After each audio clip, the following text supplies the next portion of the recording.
आज की खबर किसी तकनीकी खराबी की नहीं है। आज की खबर उस विडंबना की है जहां भारत के भीतर बसे गांवों के मोबाइल फोन भारत से नहीं नेपाल से जुड़ रही हैं।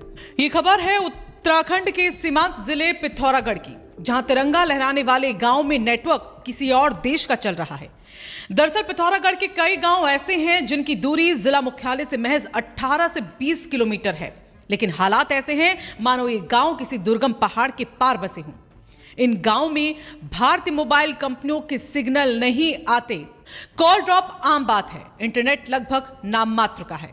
और हैरानी की बात यहां पर यह है कि इसी इलाके में नेपाल की संचार कंपनियों के सिग्नल फुल आते हैं, यानी भारत के गांव लेकिन नेटवर्क नेपाल का। पिथौरागढ़ का मुनाकोट ब्लॉक जो नेपाल सीमा से लगा हुआ है, वड्डा, बड़ालू, झूलाघाट के आसपास के गांव, यहां खड़े होकर लोग साफ देख सकते हैं नेपाल का इलाका सामने नजर आता है। भारतीय क्षेत्र में बीएसएनएल और निजी कंपनियों के टावर मौजूद हैं, लेकिन उनकी रेंज इतनी कमजोर है कि गांव तक सिग्नल नहीं पहुंच पाता, जबकि ठीक सामने नेपाल में लगे टावर बिना किसी बाधा के गांव में सिग्नल भेज रहे हैं। इन गांव में रहने वाले लोगों की जिंदगी सुनिए। फोन पर ठीक से बात नहीं हो पाती, इंटरनेट चलता नहीं है, वीडियो कॉलिंग आज भी सपना है, स्टूडेंट्स ऑनलाइन क्लास नहीं ले पाते, गैस सिलेंडर की बुकिंग तक नहीं हो पाती, सरकारी योजनाओं की जानकारी अधूरी रह जाती है। डिजिटल इंडिया की बातें टीवी पर चलती है, लेकिन पिथौरागढ़ के ये गांव आज भी नेटवर्क के लिए पहाड़ों पर चढ़ते हैं। आज जब देश में ऑनलाइन पढ़ाई, digital exam, e learning platform है, हर छात्र की जरूरत बन चुके हैं, तब इन गांवों के बच्चे नेटवर्क की तलाश में घर से बाहर निकलते हैं। कभी सड़क किनारे, कभी पहाड़ी की चोटी पर, और कई बार तो पढ़ाई छोड़ने तक मजबूर हो जाते हैं। ऐसा लगता है जैसे हम आज भी आदि युग में जी रहे हैं। सामाजिक कार्यकर्ता ने इस समस्या को लेकर लंबे समय से आवाज उठा रहे हैं। उनका कहना है कि हम आज के डिजिटल युग में नहीं बल्कि आज भी आदि युग में जी रहे हैं। उनका गांव जिला मुख्यालय से सिर्फ 18 किलोमीटर दूर है, लेकिन वहां आज भी नेटवर्क नहीं, इंटरनेट नहीं और डिजिटल सेवाएं नहीं। अनिल चंद के मुताबिक सबसे ज्यादा जो प्रभावित गांव हैं वो है मटकोड़ा, बसेड़, सिरकुच, जाखपंत, मजीरकांडा, चोड़ी और ढूलाखोल, कट्यानी। इन गांवों में बड़ी आबादी रहती है। छात्र, किसान, बुजुर्ग सब परेशान हैं यहाँ। उनका कहना है अगर जीआईसी माया लेक में मोबाइल टावर लगाया जाए तो इन सभी गांवों की संचार की जो समस्या है वो दूर हो सकती है। लेकिन सवाल यह है क्या प्रशासन ने सुना? दरअसल ये कोई एक दो बार की मांग नहीं है, 1040 बार ज्ञापन दिया गया, विधायक को सौंपा गया, सांसद को सौंपा गया और अधिकारियों से भी गुहार लगाई गई, लेकिन आज तक न टावर लगा, न नेटवर्क सुधरा। और अब एक बार फिर से डीएम के माध्यम से प्रदेश के मुख्यमंत्री को ज्ञापन भेजा गया है।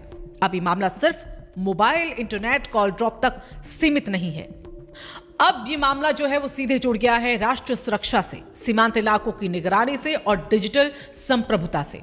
जब भारतीय गांवों में नेपाल का नेटवर्क चलता है तो सवाल यहां पर उठते हैं, आपात स्थिति में किस नेटवर्क पर कॉल किया जाएगा, डेटा किस देश के सर्वर तक पहुंचेगा, सीमावर्ती क्षेत्रों में निगरानी कैसे होगी। पिथौरागढ़ जिले के कनाली छिना और धारचूला विकासखंड नेपाल सीमा से लगे हुए हैं। धारचूला से पंचेश्वर तक करीब 100 किलोमीटर के क्षेत्र में आज भी कई गांव ऐसे हैं जहां भारतीय नेटवर्क कमजोर है। नेपाल का नेटवर्क मजबूत, हजारों की आबादी आज भी बेहतर संचार सुविधा से वंचित है। हालांकि प्रशासन का यहां पर कहना है कि बीएसएनएल और निजी कंपनियां कई इलाकों में टावर को लगा चुकी हैं, लेकिन सवाल यह है अगर टावर लगे हैं तो नेटवर्क क्यों नहीं? तो क्या यहां पर फिर यह समझा जाए कि रखरखाव में कहीं ना कहीं लापरवाही हो रही है, संचालन में उदासीनता है, या सीमांत इलाकों को प्राथमिकता ही नहीं दी जा रही? वहीं इस पूरे मामले पर पिथौरागढ़ के डीएम आशीष भट्टगाई का कहना है कि बीएसएनएल को निर्देश दिए गए हैं, जहां संचार सेवा नहीं वहां टावर लगाए जाएंगे, जिन जगहों पर टावर लगे हैं उन्हें चालू रखने के निर्देश है। नेपाल सीमा से लगे गांव में बीएसएनएल, जियो दोनों से बातचीत चल रही है और जल्दी संचार सेवा सुचारू हो जाएगी, लेकिन सवाल अब भी कायम है। जब 1040 बार ज्ञापन दिया जा चुका है, जब गांव जिला मुख्यालय से सिर्फ 18 किलोमीटर दूर है, जब ये राष्ट्र सुरक्षा का भी मुद्दा है, तो फिर अब तक ठोस कार्रवाई क्यों नहीं? सीमांत गांवों को हमेशा आखिरी प्राथमिकता क्यों? पिथौरागढ़ के गांव सिर्फ नेटवर्क से नहीं कटे बल्कि सरकारी संवेदनशीलता से कटे हैं। अगर आज भी भारत के भीतर बसे गांव दूसरे देश के नेटवर्क पर निर्भर है तो ये डिजिटल इंडिया की विफलता है।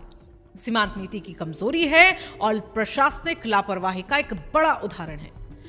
अब वक्त है कि सिर्फ बयान नहीं बल्कि जमीन पर नेटवर्क देखे जाए।